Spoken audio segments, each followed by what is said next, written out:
এ কি চোরের মতন পালিয়ে যাচ্ছেন কেন? গিয়েছিলেন ঘরে, দেখেছেন রাসলীলা, একেবারে রাধা কৃষ্ণের লীলা। তবে একটু বেশি বাড়াবাড়ি করছে, তাই না? আর আপনার স্ত্রীও নির্লজ্জ বটে, আপনাকে ছেড়ে মেয়েকে নিয়ে পড়ে আছে। হ্যাঁ, তাতে আপনার কি? প্রত্যেকটা কথায় কেন আপনারা নাক গলান? কেন আপনারা ছিদ্রান্বেষণ করেন? আপনারা প্রতিবেশী হয়ে একটু সুস্থভাবে থাকতে পারেন না? এটা আমাদের সংসার, আমাদের একটু শান্তিতে থাকতে দিন, নিজেরাও শান্তিতে থাকুন।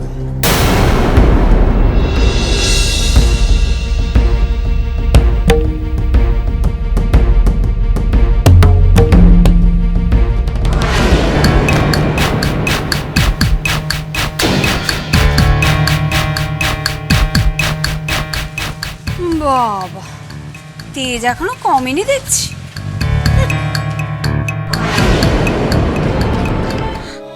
মা, মা তুমি কোথায়? মা জানো বাবা এসেছিল। হ্যাঁ মা, তোমার আর আমার জন্য পুজোর গিফট নিয়ে এসেছিল। তোমার জন্য একটা শাড়ি আর আমার জন্য একটা সালোয়ার কামিজ ধার করে কিনেছে জানো।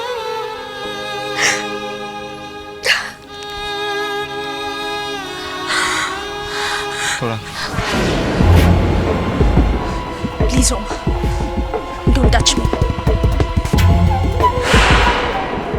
আমি কিন্তু খুব সিরিয়াসলি কথাটা বলেছি। আমার বাবা যদি আমাকে সম্প্রদান না করে তাহলে কিন্তু আমি কোনো মতেই বিয়ে করব না।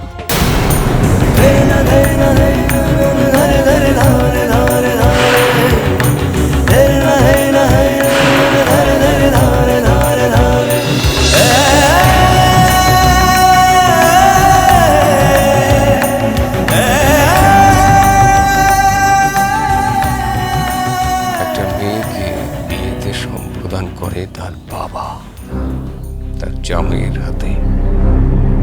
আর আমার মেয়ে এই সব কিছুর জন্য দায়ী শান্তনু সেন।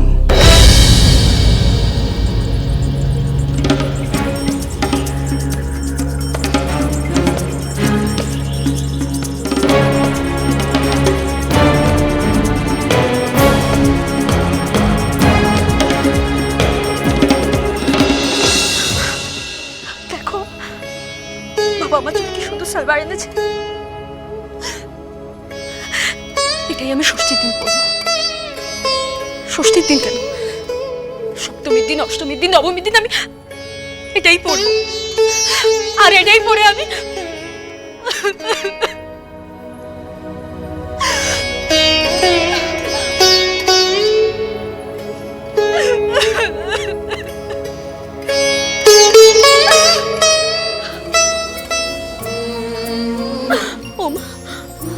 প্লিজ আমার বাবাকে ফিরিয়ে আনো।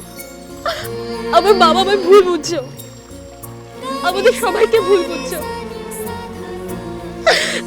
প্লিজ আমার বাবাকে চোখের কোণে ঝরে হিলসে গুড়ি, দু হাতে মুঠোয় ফিরিয়ে আনবো তোরা, যদি তাকে ফিরিয়ে আনবো। দু চোখের কোণে ঝরে হিলসে গুড়ি, দু হাতে মুঠোয় যদি তাকে ধরি, পাশে থাকা কেউ যেন দূর থেকে আরো দূরে অন্য মনে মিশে যায়। I love you, I love you, oh dear, I miss you.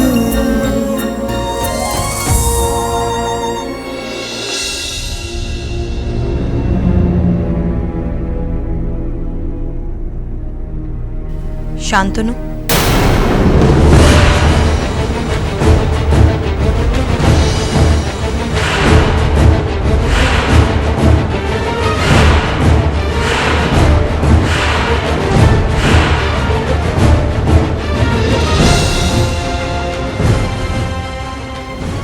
কি চাও তুমি? কেন এখানে এসেছো? কেন বারবার ছায়ার মতো আমার পেছনে ঘুরঘুর করে বেড়াচ্ছ? কি চাও তুমি? তোমাকে।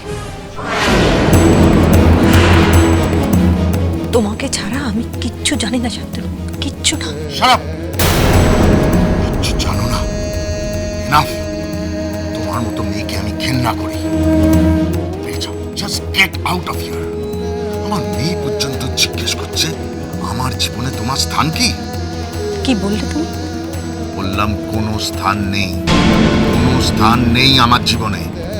বেরিয়ে যাও এখান থেকে, জাস্ট বেরিয়ে যাও।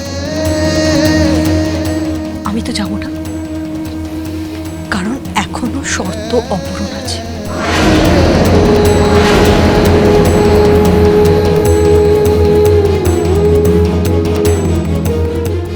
আর শর্ত পূরণ হলেই আমি তোমাকে পেয়ে যাব বরাবরের মতো।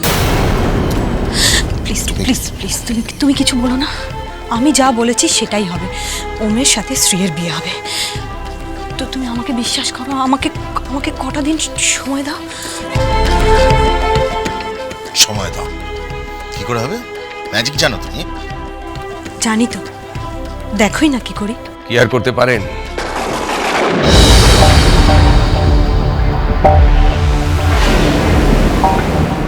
একজন সাধারণ মধ্যবিত্ত কর্মচারীকে লক্ষ লক্ষ টাকা চুরি করে ফাঁসাতে পারেন, খুন করতে পারেন, শুধুমাত্র নিজেদের স্বার্থ চরিতার্থ করার জন্য।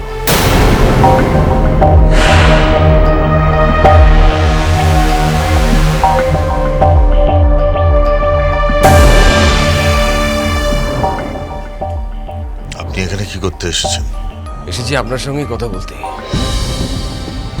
কেন এসব করলেন স্যার? একটা সাধারণ মধ্যবিত্ত চাকরিজীবী মানুষ নিজের স্ত্রী কন্যাকে নিয়ে সুখে ছিল, আর জীবনে এসব ঝড় তুলে কি পেলেন বলুন তো স্যার? বলুন না কি পেলেন?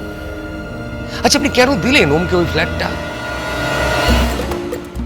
সবাই বলছে আপনি উদারতা দেখিয়েছেন, একমাত্র আমি জানি আপনি কি করেছেন।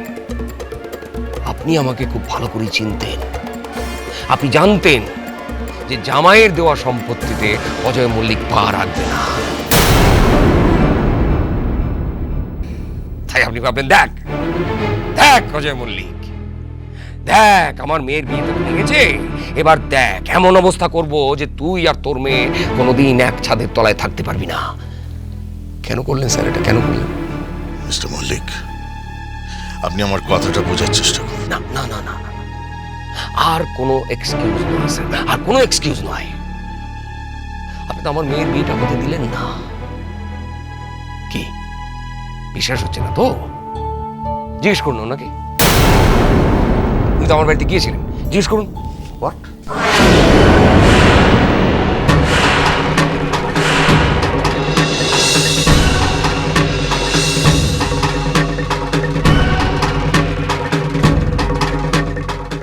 হ্যাঁ,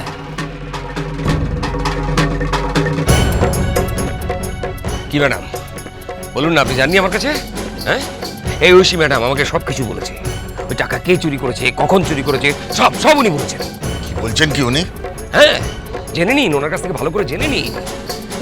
তো একটা কথা বলছি স্যার, অসহায় বাবা বলছি স্যার, আপনি আমার পেটের ভাত কেড়েছেন, আমার মেয়েকে কেড়ে নিয়েছেন, আমার স্ত্রীকে আমার থেকে আলাদা করে দিয়েছেন। আপনার কোনোদিন ভালো হবে না স্যার, কোনোদিন ভালো হবে না। আপনি আপনি কোনোদিন সুখী হবেন না স্যার। দাঁড়ান দাঁড়ান দাঁড়ান, এক মিনিট। আপনার স্ত্রী তো উল্টো কথা বলছে।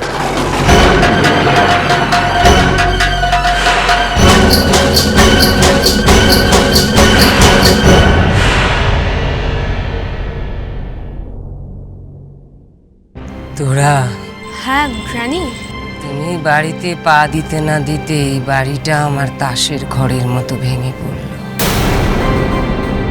সত্যি সুলক্ষণা নাদবো আমার এখনো আসনি, তাতেই যা হাল করে দিয়েছ না। বাড়িতে এলে কি হবে মা? শর্মিলা বলছিল দেবী আসছে বাড়িতে।